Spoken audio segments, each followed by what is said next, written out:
8 ବର୍ଷର ପୁଅ ଅଭିଳାଷ। ବାପା ମାଙ୍କର ଗୋଟିଏ ବୋଲି ପୁଅ। ପୁରୀ ବଡ଼ଦାଣ୍ଡରେ ଭକ୍ତଙ୍କ ଗହଳି, ଆଉ ସେହି ଗହଳିରେ ସେ କୁଆଡ଼େ ଚାଲି ଯାଇଛି। ଖୋଜି ଖୋଜି କେଉଁଠି ତାକୁ ପାଉନାହାନ୍ତି ତାଙ୍କ ପରିବାର ଲୋକ। ବାପା ବିଖ୍ୟାତ ବିହାରୀ ଆଉ ମା ସ୍ୱର୍ଣ୍ଣଲତା କାନ୍ଦି କାନ୍ଦି ବସି ଯାଇଛନ୍ତି ପୁରୀ ବଡ଼ଦାଣ୍ଡରେ ମହାପ୍ରଭୁ ଶ୍ରୀ ଜଗନ୍ନାଥଙ୍କ ଦେଉଳ ସାମ୍ନାରେ। ପୁଅକୁ ନ ପାଇଲେ ପାଦେ ହେଲେ ଆଜି ସେ ଘୁଞ୍ଚିବେନି। ବିଖ୍ୟାତ ବିହାରୀ ମିଶ୍ର, ବୟସ 42 ବର୍ଷ। ଯାଜପୁର ଜିଲ୍ଲା ଧର୍ମଶାଳା ବ୍ଲକ ଅନ୍ତର୍ଗତ ବଳରାମପୁର ଗାଁରେ ତାଙ୍କ ଘର।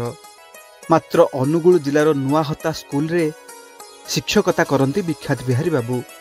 ପରିବାର ସହ ଅନୁଗୁଳରେ ହିଁ ରୁହନ୍ତି। ଏଇ ଏକ୍ସମାସ ଛୁଟିରେ ସ୍ତ୍ରୀ ଆଉ ପୁଅକୁ ନେଇ ଟ୍ରେନରେ ପୁରୀ ଯାଇଥିଲେ ବିଖ୍ୟାତ ବାବୁ। ଆଉ ସେଠି ତାଙ୍କ ସହ ଯାହା ଘଟିଗଲା ତାହା ତାଙ୍କ ଆଖି ଖୋଲି ଦେଇଛି। ଯେଉଁ ଠାକୁରଙ୍କ ଉପସ୍ଥିତି ଆଉ ମହିମାକୁ ଦିନେ ସେ ମିଛ ଆଉ ଛଳନା ଭାବୁଥିଲେ, ସେହି ପ୍ରଭୁ ଜଗନ୍ନାଥ ତାଙ୍କୁ ତାଙ୍କର ଉପସ୍ଥିତି ଜଣାଇ ଦେଇଛନ୍ତି। ପୁସ୍ତକରୁ ବାହାରି ଆଜି ସେ ପ୍ରଭୁଙ୍କ ଚରଣରେ ମସ୍ତକ ରଖିଛନ୍ତି। ଏମିତି କିଛି ଘଟଣା ଘଟିଗଲା ତାଙ୍କ ସହ ଯାହା କେହି କଥାରେ କହିଲେ ବିଶ୍ୱାସ କରିବେନି, କିନ୍ତୁ ଯିଏ ଅଙ୍ଗେ ନିଭେଇଛି ସେ ହିଁ ତାର ମର୍ମ ବୁଝିଛି। ବିଖ୍ୟାତ ବାବୁ ଛୁଟିରେ ସ୍ତ୍ରୀ ଆଉ ପୁଅ ଅଭିଳାଷକୁ ନେଇ ଯାଇଥିଲେ ପୁରୀ ଶ୍ରୀଜୀଉଙ୍କ ଦର୍ଶନ କରିବା ପାଇଁ। ଯିବେ ଯିବେନି ହୋଇ ଶେଷରେ ବାହାରିଥିଲେ ସେମାନେ। ପୁରୀରେ ଭାରି ଗହଳି, ତା ସାଙ୍ଗକୁ ଛୁଟିରେ ଭକ୍ତଙ୍କ ଭିଡ଼। ଧାଡ଼ି ପରେ ଧାଡ଼ି ଲମ୍ବିଥାଏ। ଠେଲା ପେଲା ସାଙ୍ଗକୁ ଟାଣ ଖରାର ତାତି। ଏତେ ଗହଳିରେ ପ୍ରଭୁଙ୍କ ଦର୍ଶନ ମିଳିବ କି ନାହିଁ ସନ୍ଦେହ।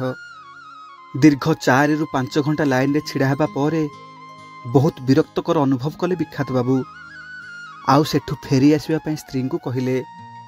ସ୍ତ୍ରୀଙ୍କୁ ବିରକ୍ତ ହେଇ କହୁଥାନ୍ତି, ଏତେ ଗହଳି ଆଉ ଠେଲାପେଲାରେ ଏଠି ଛିଡ଼ା ହେଇ ହେବନି। ପ୍ରଭୁଙ୍କ ଦର୍ଶନ ହେଲେ ହେଉ ନହେଲେ ନାହିଁ, ଆମେ ଏଠୁ ଚାଲିଯିବା। ଅଧୈର୍ଯ୍ୟ ହେଇ ପଡ଼ିଲେ ବିଖ୍ୟାତ ବାବୁ। ଆଉ ପୁଅ ଅଭିଳାଷ ମଧ୍ୟ ପ୍ରଭୁଙ୍କୁ ନିଜ ଅଜାଣତରେ ଥଟ୍ଟା ପରିହାସ କରିଦେଲା। ମାତ୍ର ତାଙ୍କ ସ୍ତ୍ରୀ ମନା କଲେ, ଆଉ କିଛି ସମୟ ଧୈର୍ଯ୍ୟ ଧରିବା ପାଇଁ କହିଲେ। ଶେଷରେ ଦୀର୍ଘ 6 ଘଣ୍ଟାର ଅପେକ୍ଷା ପରେ ସେମାନେ ପ୍ରଭୁଙ୍କୁ ଦର୍ଶନ କଲେ।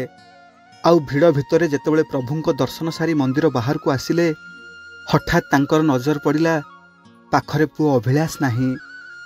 ଚତୁର୍ଦିଗ ସାଙ୍ଗେ ସାଙ୍ଗେ ଅନ୍ଧକାର ଲାଗିଲା ସ୍ୱାମୀ ସ୍ତ୍ରୀ 2 ଜଣଙ୍କୁ। ପୁଅ କାହିଁ ବୋଲି ମୁଣ୍ଡ ଭିତର ଘୂରେଇ ଦେଲା ତାଙ୍କର। ଏତେ ଗହଳି, କେଉଁଠି ପୁଅର ହାତ ଛାଡ଼ିଦେଲେ। ବଡ଼ ଦାଣ୍ଡରେ ଭକ୍ତଙ୍କର ପ୍ରବଳ ଗହଳି ଥାଏ। ସୋରିଷ ଟିକେ ପକାଇବା ପାଇଁ ଜାଗା ନାହିଁ। ଲକ୍ଷ ଲକ୍ଷ ଭକ୍ତଙ୍କ ସମାଗମ। ସବୁ ମୁହଁ ଅଚିହ୍ନା। ଏବେ କେଉଁଠି ପାଇବେ ପୁଅକୁ। ସ୍ୱାମୀ ସ୍ତ୍ରୀ ମିଶି ଚାରିଆଡ଼େ ପୁଅକୁ ଖୋଜୁଥାନ୍ତି, କିନ୍ତୁ କେଉଁଠି ପାଇଲେନି ପୁଅ ଅଭିଳାଷକୁ। ଏତେ ଗହଳିରେ କାହାକୁ କ'ଣ ପଚାରିବେ। ଏଭଳି ପରିସ୍ଥିତିରେ ଥିଲେ ଯେ ନା ସୂଚନା କେନ୍ଦ୍ରକୁ ଯାଇପାରୁଥିଲେ, ନା ଚୁପ୍ ହେଇ ରହିପାରୁଥିଲେ। ତଥାପି କାନ୍ଦି କାନ୍ଦି କିଛି ଲୋକଙ୍କୁ ପଚାରୁଥାନ୍ତି। କେହି କେହି ମୁଣ୍ଡ ହଲେଇକି ଚାଲି ଯାଉଥିଲେ ତ ଆଉ କେହି ଆଖି ବୁଲେଇକି ଚାଲି ଯାଉଥିଲେ। ଆଉ କିଛି ଜଣ କହୁଥିଲେ, ହଁ ଗୋଟିଏ ପୁଅ ଜ୍ୟାକେଟ୍ ପିନ୍ଧି ଆଗରେ ଯାଉଥିଲା, କିନ୍ତୁ କେଉଁଠି ଯାଉଥିଲା, କେଉଁ ଆଡ଼କୁ ଯାଉଥିଲା ତାହା କେହି କହିପାରୁନଥିଲେ। ଏତେ ଗହଳି ଥିଲା ଯେ କାହାଠାରୁ ଭଲରେ ବୁଝିପାରୁନଥିଲେ ବିଖ୍ୟାତ ବାବୁ। ତାଙ୍କ ସ୍ତ୍ରୀ ବିକଳ ହେଇ କାନ୍ଦୁଥାନ୍ତି। ପୁଅ କାହିଁ ବୋଲି ଚିତ୍କାର କରୁଥାନ୍ତି। ସ୍ୱାମୀ ସ୍ତ୍ରୀ ଉଭୟଙ୍କୁ ଆଉ କିଛି ବୁଦ୍ଧିବାଟ ଦେଖାଯାଉ ନଥାଏ। ସବୁଆଡ଼ୁ ନିରାଶ ହେଲା ପରେ ସ୍ୱାମୀ ସ୍ତ୍ରୀ ଦୁହେଁ ଶେଷରେ ଶରଣ ପଶିଲେ ମହାପ୍ରଭୁ ଜଗନ୍ନାଥଙ୍କ ପାଖରେ। ଆକୁଳ ହୋଇ ଡାକିଲେ ତାଙ୍କୁ, ହେ ଜଗତର ନାଥ ଜଗନ୍ନାଥ, ହେ ବଡ଼ ଠାକୁର, ଏ କି ଦଣ୍ଡ ଦେଉଛ ପ୍ରଭୁ। ଏତେ ଭିଡ଼ରେ ଏତେ ସମୟ ଅପେକ୍ଷା କରି ତୁମକୁ ଦର୍ଶନ କଲୁ। ଏତେ ଗହଳିରେ ମୁଁ ଟିକେ ଅଧୈର୍ଯ୍ୟ ହେଇ ପଡ଼ିଲି। ବିରକ୍ତ ହୋଇ କ'ଣ ଟିକେ ତୁମକୁ ଥଟ୍ଟାରେ କହିଦେଲୁ। ତା ବୋଲି କ'ଣ ତୁମେ ଏତେ ନିଷ୍ଠୁର ହେବ ମହାବାହୁ। ଏତେ ଭିଡ଼ ଭିତରେ କେଉଁଠି ପୁଅର ହାତ ଛାଡ଼ିଦେଲୁ। ଏବେ ସେ କୁଆଡ଼େ ଚାଲିଗଲା, କେଉଁଠି ଖୋଜି ପାଇବୁ ଆମେ ତାକୁ। ଗୋଟିଏ ବୋଲି ପୁଅ ଆମର, ଆଗକୁ ପଛକୁ ଆଉ କେହି ନାହିଁ। ଯଦି ତାକୁ ଆଜି ଏଠୁ ପାଇବୁନି, ଆଜି ଏଠି ତୁମ ଦୁଆରେ ବସି ରହିବୁ। ଏ ଭକ୍ତର ଡାକ ଶୁଣ ମହାପ୍ରଭୁ।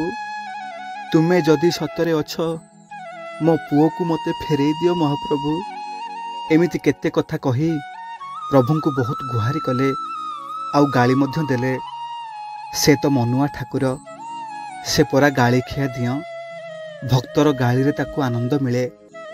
ଯେ ପର୍ଯ୍ୟନ୍ତ ଭକ୍ତ ତାକୁ ଗାଳି ନ ଦେଇଛି ସେ କ'ଣ ତା ଡାକ ଶୁଣିବ? ଆଉ ସେଦିନ ମଧ୍ୟ ଠିକ୍ ସେମିତି ଘଟିଲା। ଯେତେବେଳେ ସବୁ ଆଶା ଛାଡ଼ି ପ୍ରଭୁଙ୍କୁ ଗାଳି ଦେଲେ ବିଖ୍ୟାତ ବାବୁ, ବଡ଼ ଦାଣ୍ଡରେ ଘଟିଗଲା ବଡ଼ ଚମତ୍କାର।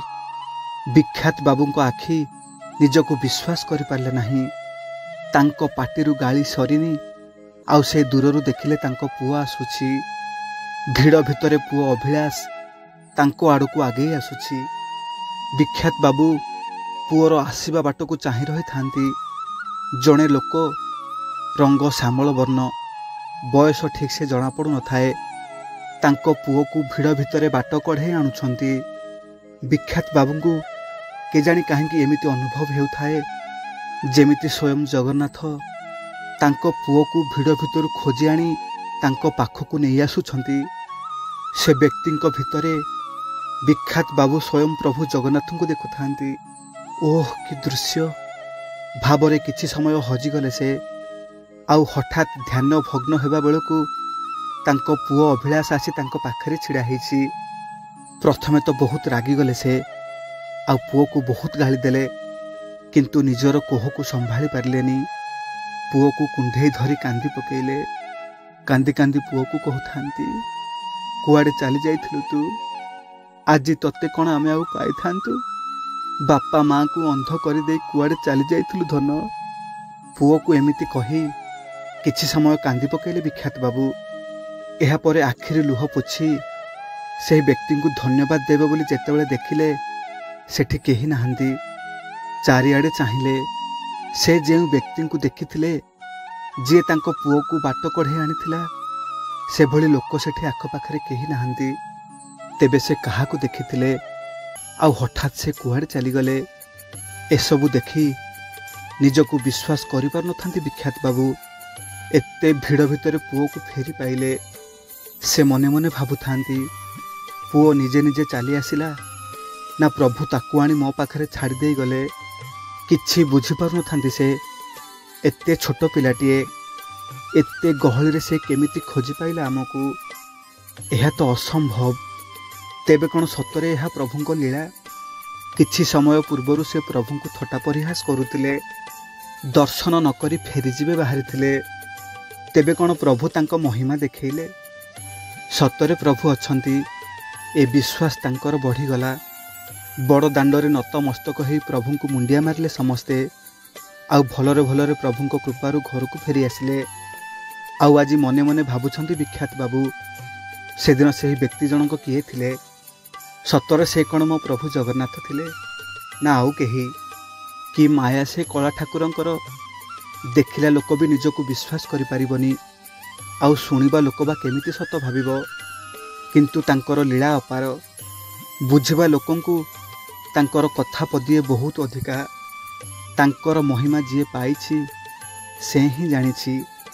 ସତରେ ସେ ଲୀଳାମୟ ଠାକୁର। ତାଙ୍କ ଲୀଳା ଯେ କେତେ ଅପାର, ତାହା ତାଙ୍କ ଭକ୍ତ ହିଁ ଜାଣିଛି। ସାଧାରଣ ମଣିଷ ତାକୁ ବୁଝିପାରିବନି। ମହାପ୍ରଭୁଙ୍କର ଛୋଟିଆ ଅନୁଭୂତିଟିଏ କେମିତି ଲାଗିଲା, କମେଣ୍ଟ ମାଧ୍ୟମରେ ଆପଣଙ୍କର ମତାମତ ନିଶ୍ଚିନ୍ତ ଭାବରେ ଜଣାଇବେ। ଆଉ ମହାପ୍ରଭୁଙ୍କୁ ନେଇ ଆପଣଙ୍କର କିଛି ଅନୁଭୂତି ଥିଲେ ମୋତେ ମୋ ମେଲ୍ ଆଇଡ଼ିରେ ପଠାଇ ପାରିବେ।